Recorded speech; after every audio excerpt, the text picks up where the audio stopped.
In today's video, I'm going to teach you how to add users in Salesforce. This is an essential skill for managing your team and ensuring that all members have access to the tools they need to succeed. Understanding how to add users effectively can streamline your workflow and improve collaboration within your Salesforce environment. Let's dive right in. First, you'll want to start by logging into your Salesforce account. This is your gateway to accessing all the administrative tools you need.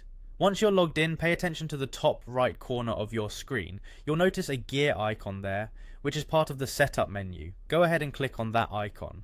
This menu provides you with a plethora of options tailored to configuring and personalizing your Salesforce experience. After clicking the gear icon, a drop-down menu will appear. From this menu, you'll select the Users option. It's usually located under the Administer section, and it's critical because this is where you manage all the user accounts tied to your organization in Salesforce. Now that you're viewing the Users page, it's time to add a new team member. You'll be prompted to enter the email address of the user you intend to invite. Make sure you type this in accurately, as any errors here might send the invitation to the wrong person. Once you've entered the email, double check it to avoid any potential mishaps or confusions later on.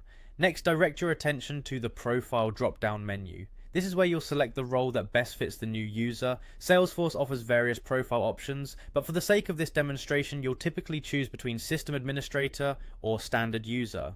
If the person you're adding requires full visibility and control, the System Administrator role is suitable.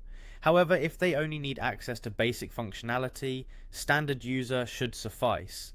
Consider the user's responsibilities carefully when making your selection to ensure they have the appropriate access level. With everything in place and the appropriate profile chosen, you'll find a button labeled Send Invitation.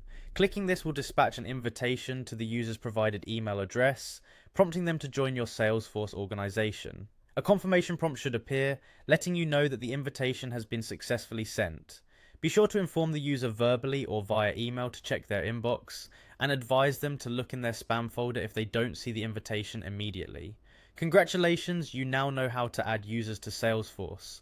This process is fast and straightforward, allowing you to efficiently bring new members onto your team and grant them the necessary access to your Salesforce instance.